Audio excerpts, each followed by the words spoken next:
A paz do Senhor a todo o povo de Deus.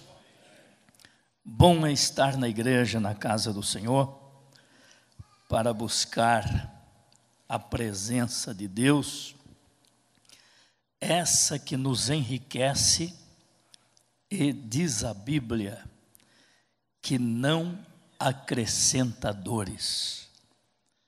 Não quer ter dor na vida, quer ser abençoado, busque a Deus.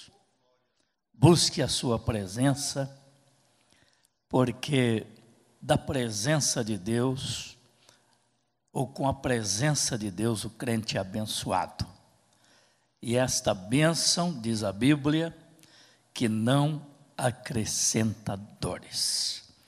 Abre comigo a palavra no Evangelho de João, capítulo de número 16, versículos 5 ao 8. Evangelho de João, capítulo 16, versículos 5 ao 8, que diz: E agora vou para aquele que me enviou. Nenhum de vós me pergunta: para onde vais? Antes, porque isto vos tenho dito, o vosso coração se encheu de tristeza. Porque digo-vos a verdade, que vos convém que eu vá. Porque se eu não for, o Consolador não virá a vós. Mas se eu for, enviar-vo-lo-ei. E quando ele vier, convencerá o mundo do pecado, da justiça e do juízo. Tomem assento, meus queridos irmãos. Como já disse o Joabe, tivemos hoje uma manhã muito abençoada aqui, de consagração, de oração e também de palavra, de Bíblia. E Deus se manifestou, foi muito bom. Manhã de consagração até mais ou menos 11h10, 11h15 da manhã. Pena que hoje um feriado, a igreja podia ter bem mais na consagração. Mas nós já agradecemos a Deus pelos irmãos que vieram buscar, se consagrar, se santificar. Os irmãos de Uruçanga, dia de consagração, eles dizem assim: irmãos, nós vamos nos santificar.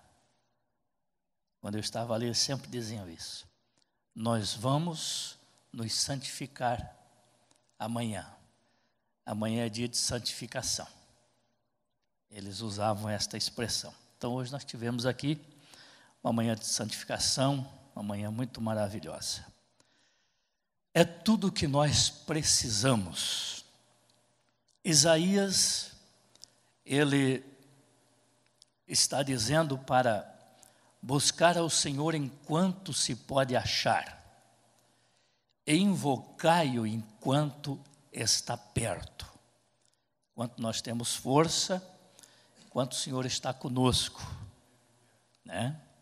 Enquanto nós estamos aqui, Deus está aqui conosco, através da palavra, pelo seu Espírito.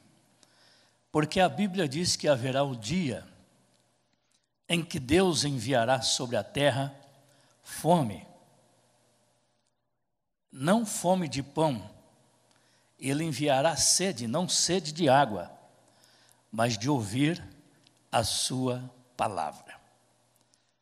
Nós não sabemos se esse dia a igreja vai estar aqui. Nós esperamos que a igreja, ela será tirada da terra. À luz da Bíblia e dos acontecimentos, nós entendemos que nós estamos caminhando para a reta final, para o fim dos tempos. Jesus, no seu sermão escatológico, ele falou com muita clareza a respeito do fim do mundo, do fim dos tempos, o que iria acontecer. Ele menciona sobre pestes, terremotos, guerras. No sermão profético do 24 de Mateus menciona tudo isso e mais algumas coisas. Mas ele diz que todas estas coisas deveriam acontecer. Não era ainda o fim, mas era o princípio, o início do fim, o princípio das dores. Então, o povo de Deus que é inteligente, que tem um pouco de conhecimento escatológico, nós podemos perceber que nós estamos caminhando para o fim de todas as coisas. Mas o importante para a igreja, irmãos, para nós,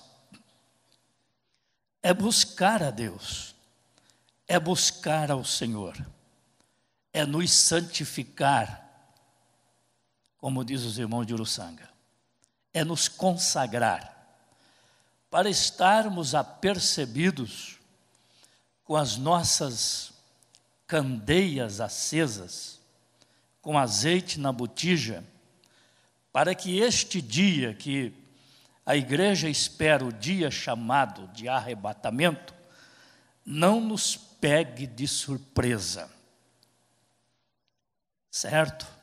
Mas que nós, como servos, como conhecedores de Deus, estejamos preparados, azeite na botija, a lamparina acesa, avivados, cheios de Deus, ligados com o céu, buscando sempre a presença de Deus, porque nós sabemos que Ele vai voltar.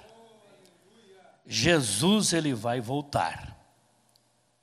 E se muitos irmãos do século 21 não alcançaram o arrebatamento, e a gente sabe que nem todos irão alcançar, e a gente não sabe quem vai alcançar, uma coisa é certa, nós esperamos, mas uma coisa também é certa: os que não forem arrebatados, eles serão ressuscitados, não é verdade? Porque muitos dos nossos irmãos dormem no pó da terra.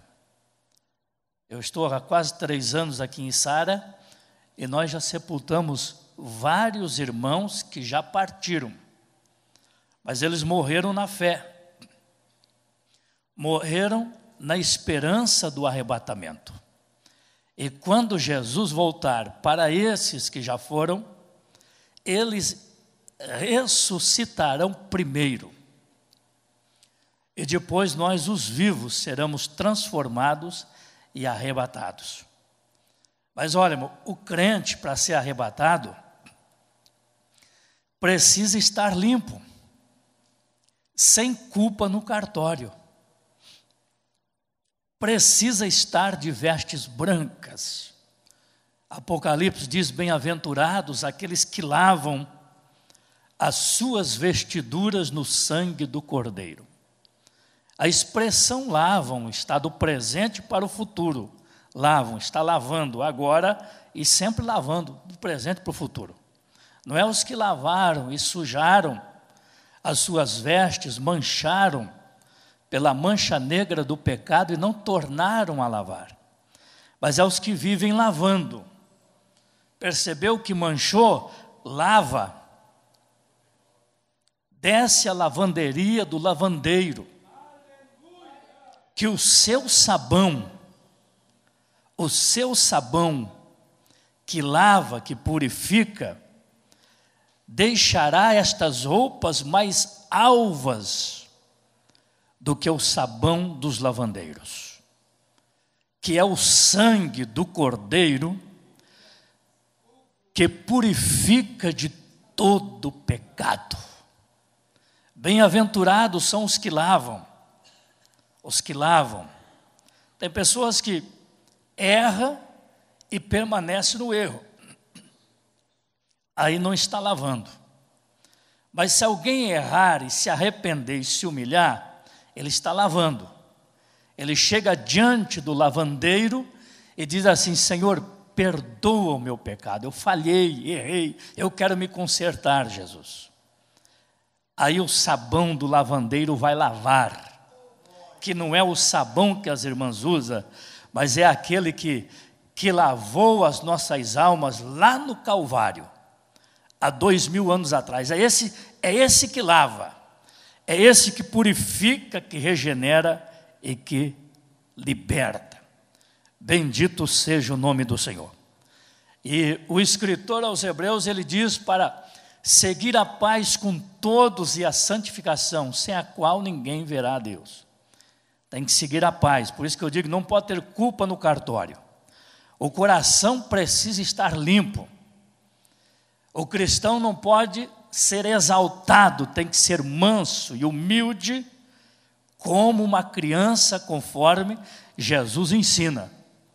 Quando eles estavam em um debate, querendo ser o maior, Jesus toma o menino, coloca no meio deles e disse: olha, se vocês não se fizerdes, não se converterdes como um menino, como esta criança, de modo nenhum herdareis o reino, entrareis. Então o crente precisa ter essa qualidade de humildade. Tem problema, tem luta, tem desacerto, mas acerta. Não se deixa pôr o sol sobre a sua ira. O teu coração precisa estar limpo. E você precisa procurar seguir a paz com todos e a santificação esta que nós fizemos hoje pela manhã aqui, sem a qual ninguém verá a Deus. O coração precisa estar limpo, as vestes precisam estar limpas, para que no toque da trombeta você seja transformado aquele momento e arrebatado às nuvens pelo Senhor Jesus, pela obra do Espírito Santo. Então o coração precisa estar limpo, não pode ter mágoa. O crente não pode ser rixoso, murmurador, fofoqueiro. Não pode ser velhaco, trapaceiro, mentiroso. O crente tem que ser uma vida de verdadeiro cristão, cumprindo a Bíblia, obedecendo a palavra, vivendo dentro dos ditames sagrados que ela nos recomenda. Alguém disse: mas pastor, mas todo mundo é falho, então ninguém vai ser arrebatado. Ser falho ou falhar é uma coisa. Agora, viver a prática do erro é outra coisa. Alguém pode falhar, mas pode se humilhar e pode se arrepender, e pode alcançar, e pode chegar diante daquele que lava vestes, no único sacrifício que foi vertido lá. Sacrifício este que foi oferecido pelo Espírito eterno, por isso sua validade é eterna, é eternamente, porque foi o único feito pelo Espírito eterno oferecido. Sua validade é eterna. Mas, meus irmãos, nós precisamos estar cientes de que Jesus volta. Alguém pode perder a esperança, perder a fé. Eu conversava com alguém uns 2 meses atrás, a pessoa disse assim: mas pastor, eu estou quase perdendo a fé, estou quase com vontade de parar de vir à igreja, porque a luta é grande, continua. Eu disse: mas minha irmã, se você parar, a luta vai continuar sendo grande, mas continua vindo que uma hora Jesus, o Espírito de Deus, vai tocar a sua vida, e o Senhor vai mudar este cativeiro, porque Ele não dá a prova além do que você possa suportar, Ele dá na medida, Ele dá no tamanho, assim como Ele dá a prova, Ele dá o escape, Ele dá a força. E mencionei a situação de Paulo, quando teve em sua carne um esbofeteador de Satanás o esbofeteando, e ele ora a Deus por 3 vezes, e ele ouve Jesus dizer: Paulo, a minha graça te basta. A Bíblia não fala que ele foi curado, o homem que curava todo mundo, até os lenços, os lençóis, eram levados, enfermos eram curados e espíritos imundos saíam das pessoas. Mas ele clama, ele suplica, porque estava sofrendo, aflito, mas ele não foi curado. Mas ele ouviu a consolação de Deus: a minha graça te basta. Por isso, irmãos, que a bênção de Deus que enriquece o cristão e não acrescenta dores. Se você está na bênção de Deus, o Espírito de Deus gotejando na sua vida, molhando a sua ferida para umedecer, alegrando o teu coração, você pode não ter nada, mas você terá tudo, porque é a bênção que enriquece e não acrescenta dores. Jesus, no texto que nós lemos, ele estava dizendo que ele ia embora. Eles se entristeceram. Por quê? O amigo estava dizendo que ia embora, que ia para o Pai. Eles perderiam o que curava, o que libertava de espíritos imundos, o que multiplicava pão, o que multiplicava peixe. Eles ficaram tristes. Mas Jesus, no mesmo instante, disse: é bom que eu vá, porque se eu não for, vocês não terão o Consolador. Mas eu indo, enviar-vos-ei o Consolador, o Espírito Santo que ficará convosco para sempre. Essa foi a explicação que Jesus estava dizendo a eles: é bom que eu vá. Porque, meus irmãos, Jesus indo, e nós encontramos nos textos sagrados que ele enviou.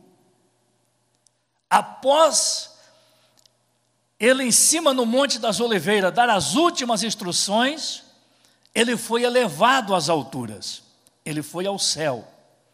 E eles voltaram para Jerusalém, glorificando a Deus, jubilando, alegres, exaltando o nome do Senhor, e foram para o templo. E no dia de Pentecoste, o Espírito de Deus veio sobre eles, eles foram cheios, começaram a falar noutras línguas, conforme o Espírito de Deus lhe concedia que falasse. Eles foram cheios, eles viram descer sobre eles línguas como que de fogo, e eles foram cheios, começaram a falar noutras línguas, conforme o Espírito concedia que eles falassem. E ele disse também que ia embora preparar lugar. E se ele ia preparar lugar, ele disse: um dia eu volto. Na casa do Pai há muitas moradas, eu vou preparar. E um dia eu voltarei e vos levarei para mim mesmo, porque eu quero que onde eu estiver, vós estejais também. Irmãos, o crente é propriedade de Deus. Ele virá buscar os que ele comprou. Nós não somos do mundo, nós somos de Deus. Nós fomos comprados, disse Pedro, por bom preço. E fomos comprados por ele. E se fomos comprados por ele, há mais de 2000 anos ele foi embora, mas ele disse: eu vou voltar. Eu voltarei e vos levarei para que onde eu estiver, vós estejais também. Mais de 2000 anos se passaram, mas ele vai voltar. E ele vai buscar o que lhe é seu, o que lhe pertence, o que ele comprou na cruz através do seu sacrifício, e ele vai levar para ele. Onde ele estiver, estaremos também. Ele foi preparar lugar, na casa do Pai há muitas moradas. Mas nestes 2000 anos que ele foi, no mesmo Evangelho de João, ele fala da orfandade, dizendo: eu não vos deixarei órfão. Ele estava dizendo que eles estavam indo. No texto que lemos aqui, eles se entristeceram quando viu Jesus dizer que ia embora. Mas ele prometeu de dar o Consolador. Ele prometeu de enviar do seu Espírito, esse Espírito que está conosco. Ele só está com a igreja, ele não está com o mundo. Jesus é bem claro dizendo que o mundo não recebe, o mundo não conhece. Mas vós conheceis, porque ele virá para vós, estará em vós. E nós receberemos do que é dele, a identidade, o selo da promessa. Paulo escrevendo uma das suas cartas dizendo: tendo nele Jesus também crido, fostes selados com o Espírito Santo da promessa, o qual é o penhor da vossa herança, da vossa possessão. Fomos selados. Ele veio, nesses 2000 anos, a igreja não está só. O Espírito Santo, ele veio. Jesus, ele foi. Paulo, em Atos, está dizendo que ele apareceu a Cefas e a outros irmãos, aos 12, e depois apareceu a mais de 500 irmãos. E Paulo diz que ainda alguns deles ainda vivem, ainda estão conosco, alguns já partiram. E aí Paulo mais à frente está dizendo: e depois ele apareceu para mim lá no caminho de Damasco. Eu sendo um dos últimos que ele apareceu, ele falou comigo. Bendito seja o nome do Senhor. Mas ele foi e ele enviou o seu Espírito para estar conosco. Esse Espírito é o que fala, é o que consola, é o que anima. Jesus foi ao céu, eles viram ele subir, de cima do Monte das Oliveiras, ele dá as últimas instruções aos apóstolos que escolhera, e ali ele é elevado às alturas. Os anjos que trazem a mensagem, disse a eles: varões galileus, por que estáis olhando para o céu? Este Jesus que dentre vós, olha o que os anjos falam, olha a mensagem dos anjos, esse Jesus que dentre vós foi recebido no céu agora, e assentou-se à direita de Deus. Do mesmo modo que vocês viram ele subir, hão de ver ele voltar lá em Israel, em Jerusalém. Ele vai pisar em cima do Monte das Oliveiras. Não é o arrebatamento. O arrebatamento ele virá nas nuvens, nenhum olho verá. Esse arrebatamento dar-se-á num piscar de olho. Ele arrebata a igreja, os mortos ressuscitam, a igreja é arrebatada. 7 anos depois eles vão ver ele descer lá em Jerusalém, em cima do Monte das Oliveiras. Bendito seja o nome do Senhor. Mas por enquanto, Jesus, ele está sentado à direita de Deus. Hoje pela manhã na consagração aqui nós falamos muito sobre o trono de Deus, onde o Senhor está sentado, cheio de majestade, de glória, rodeado por milhões de anjos, arcanjos, querubins e serafins, que proclamam a santidade de Deus, que voam ao redor do trono. Falamos muita coisa hoje sobre o trono, sobre a majestade, sobre o amor de Deus, sobre a criação de Deus, sobre a grandeza de Deus, sobre o que Deus é, para com o homem também, que é a coroa da sua criação. Jesus está lá sentado à sua direita. Ele só vai se levantar de lá para vir nas nuvens. Arrebata, ressuscita os mortos e arrebata a igreja. Ele sobe novamente com a igreja. 7 anos depois ele desce em Jerusalém com a igreja, em cima do Monte das Oliveiras. Mas o que eu quero dizer com isso é que ele ainda permanece lá. Paulo ele está dizendo também na sua carta que enquanto nós estamos neste corpo, neste tabernáculo, nós estamos distantes do Senhor, estamos longe. Por quê? Ele está falando de distância, Ele está no céu, Ele está no trono, assentado à direita, e nós estamos aqui na terra. A distância é muito, estamos muito longe de Jesus. Enquanto nós estamos no corpo, nós estamos ausentes. Por quê? Ele está lá, à direita de Deus, e nós estamos aqui na terra. Mas uma coisa é importante, irmão, quando Paulo está falando isso, ele está mencionando uma distância talvez física.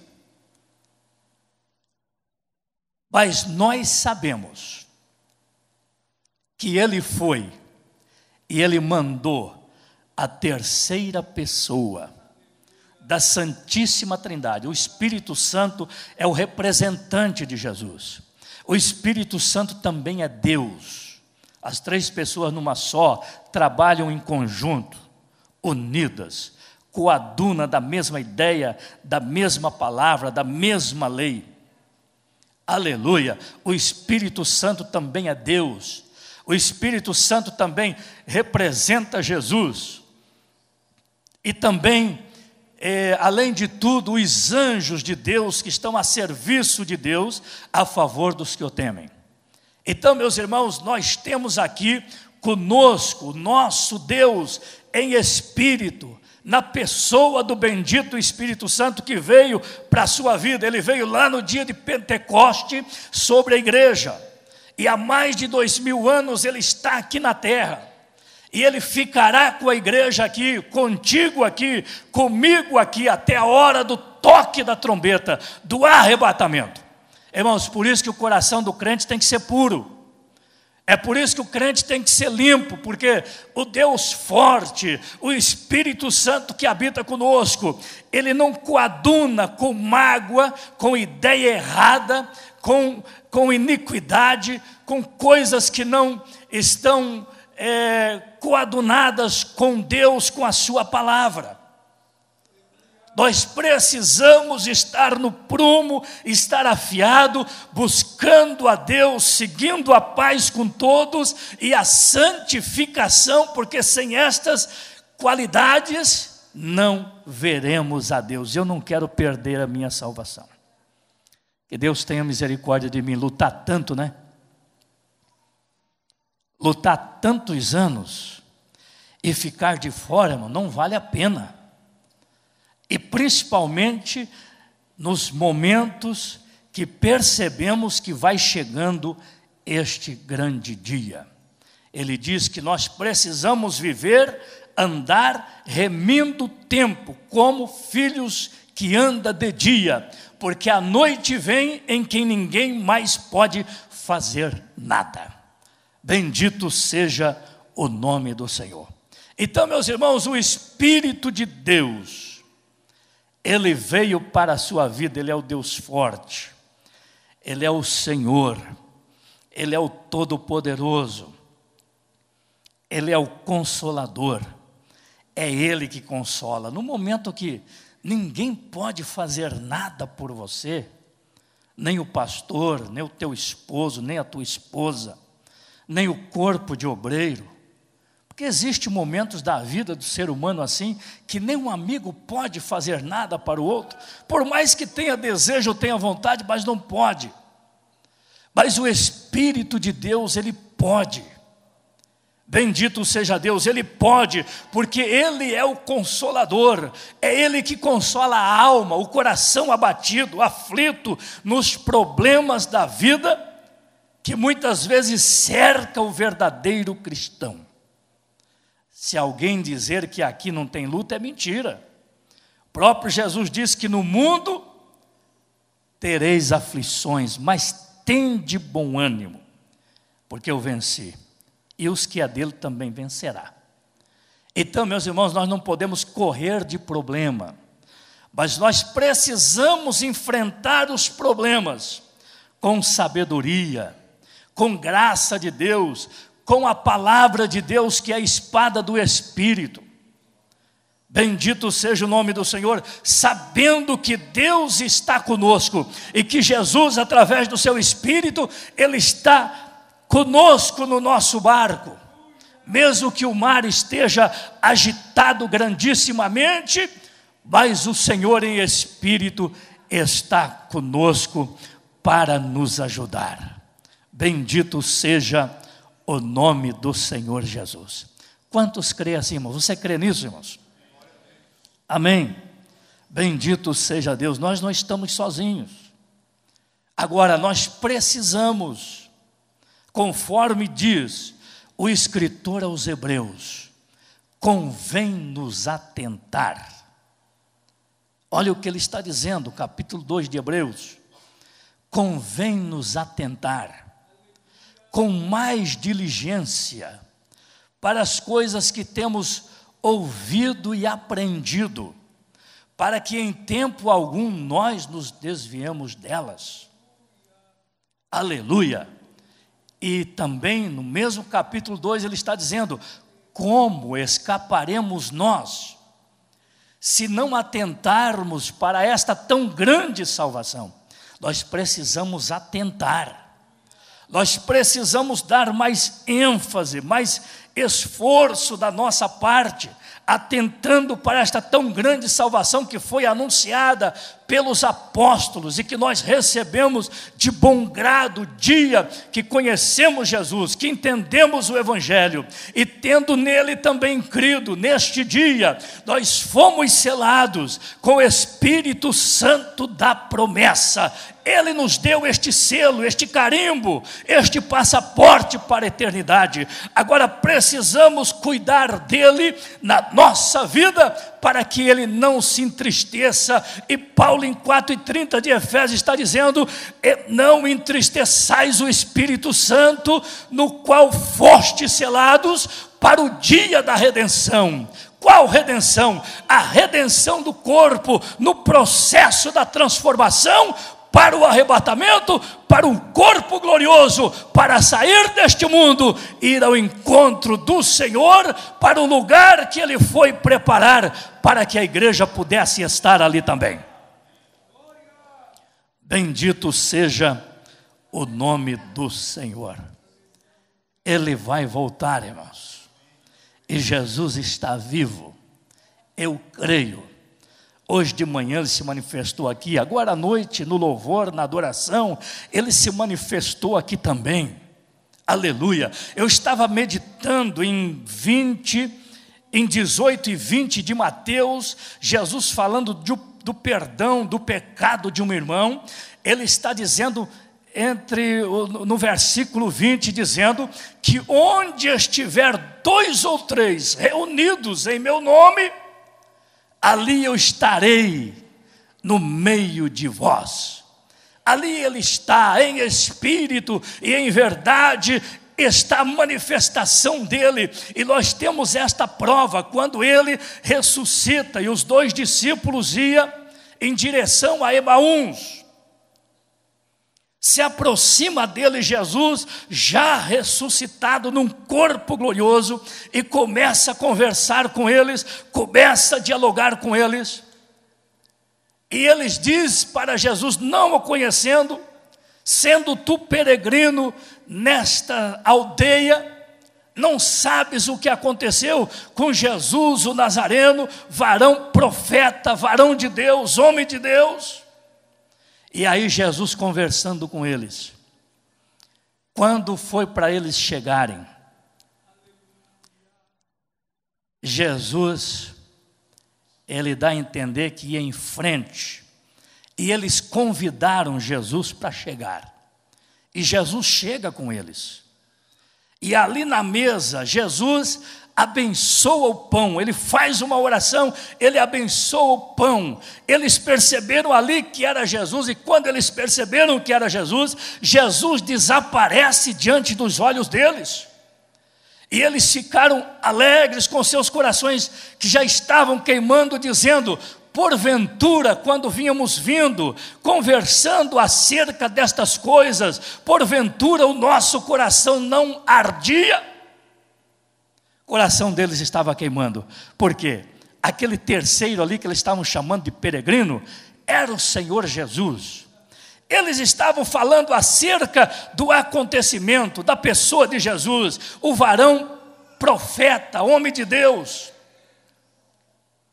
A respeito da morte e ressurreição, que algumas pessoas já estavam testemunhando que havia havido, tinham visto ele já ressuscitado. Jesus se manifesta e Jesus conversa com eles. Jesus estava na terra ainda, irmãos. Ele ficou na terra após ressuscitar 40 dias. 40 dias Jesus ficou na terra. Por isso ele apareceu a Cleófas, a vários discípulos, as mulheres lá no jardim quando elas foram pela manhã. Apareceram aos 12, e Paulo diz que apareceu a mais de 500 irmãos, e por fim apareceu para ele.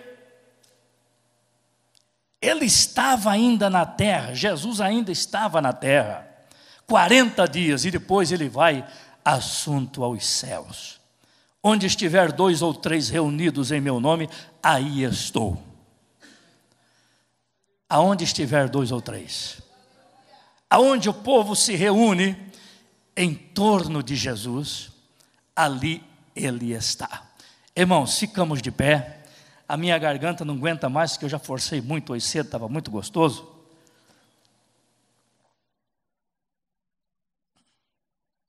Mas eu desejo orar por você. A nossa oração e a nossa consagração hoje foi uma consagração e uma oração intercessória. Nós orando, intercedendo e jejuando pela igreja, pelos irmãos, pelas famílias, para o Senhor abençoar e guardar e proteger e prosperar e abrir porta e dar livramento e conservar a igreja com a chama acesa até o arrebatamento, para que ninguém se perca. Essa foi a nossa consagração hoje. Essa foi a nossa oração hoje. Isso é bom nós fazer de vez em quando. Uma oração dessa natureza, uma consagração dessa natureza, com intercessão pelo povo, pelos irmãos, pela igreja, pelos desviados, por todos. Amém? Vamos orar a Deus. Se você crê que o Senhor está contigo, não se desespera, não desanime. O choro pode durar uma noite, mas a alegria vem pelo amanhecer. Pastor, mas a prova já faz 2 anos, 3 anos, meses, mas você está aguentando. O Senhor está contigo. Você não está só nela. Você é propriedade de Deus, a tua vida é do Senhor. Tem aquele hino que diz que Deus não desiste de você. Aleluia.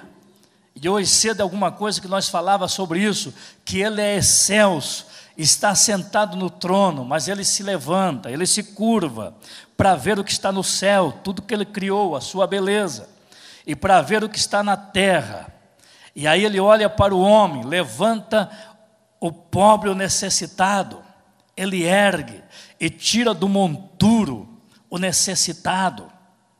Ele olha para a pessoa que está no lixo, a pessoa desprezada, sem nenhum apoio, e Ele estende as mãos e levanta. Ele alegra a mulher estéril, abrindo a sua madre, fazendo alegre mãe de filhos e que habite em famílias, tendo seus filhos ao seu lado. Deus faz isso, mas Ele olha para o pequeno. Os reis deste mundo, os príncipes deste mundo, eles não olham para pessoas pobres e simples, humildes. Eles são levados, são carregados.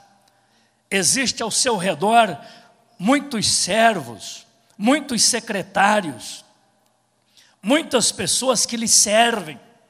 Agora o nosso rei é diferente. Ele olha do céu, ele se curva e ele olha para o necessitado. E Ele levanta do monturo, do lixo, da cinza, do nada. o desprezível. O nosso rei, ele faz isto. O nosso Deus é bom, é maravilhoso, a sua bondade dura para sempre. O Salmo 103 está dizendo que assim como o pai se compadece do filho, assim Deus se compadece daqueles que lhe o temem, e estende as suas mãos de misericórdia para ajudar em tempo hábil, em tempo oportuno, porque as misericórdias de Deus, elas são grandíssimas, e o seu olhar está atento sobre o justo, para fazer justiça, para estender as suas mãos e dar livramento no tempo certo. Podemos orar? Ore comigo. Amado Deus e Pai, no nome precioso de Jesus, oramos neste momento, Senhor, após ministrar esta palavra, meu Deus, sabendo que Tu, Senhor, ressuscitou e foi ao céu, mas enviou o Consolador. Tu disse, Senhor, aos discípulos que seria bom que Tu fosse, porque Tu indo, Tu enviaria o Espírito Santo Consolador, o amigo, o companheiro, o que conforta, o que consola, o que abre, o que fecha, o que peleja. Ó Deus, aqui nós oramos pelos Teus filhos. Estende as Tuas mãos, abençoando cada família, Senhor, cada um dos Teus filhos, a Tua igreja de um modo geral, os obreiros da Tua seara, os cooperadores, os coordenadores dos departamentos, os lares, as famílias, os casais, Senhor, também os desviados que estão distantes da Tua casa, traz de volta, toca o coração deles, Senhor, aqueles que já foram evangelizados, que conhecem a Tua palavra, toca, Senhor, porque Tu disse que o Espírito Santo viria e convenceria o mundo da justiça, do pecado e do juízo. Senhor, nós cremos piamente no que diz a Tua palavra, que são fiéis e verdadeiras. Dá a Tua bênção ao Teu povo, Senhor, multiplica sobre cada vida a porção do Teu Espírito, a Tua graça, o Teu poder, a Tua força sobre o Teu povo, Senhor, renovando vidas, trazendo nova esperança, novas visões, novas revelações, acrescentando a fé do Teu povo, Senhor, quebrando as barreiras, repreendendo as setas do diabo, os ardis de Satanás, que sejam aniquilados pelo poder do sangue e do nome precioso de Jesus, e que haja vitória destas mãos ensanguentadas da cruz do Calvário sobre as famílias de Sara, do campo de Sara, de toda a Tua igreja, Senhor. É a nossa oração, nosso pedido, Pai, em nome do Senhor Jesus Cristo. Amém, Senhor, amém.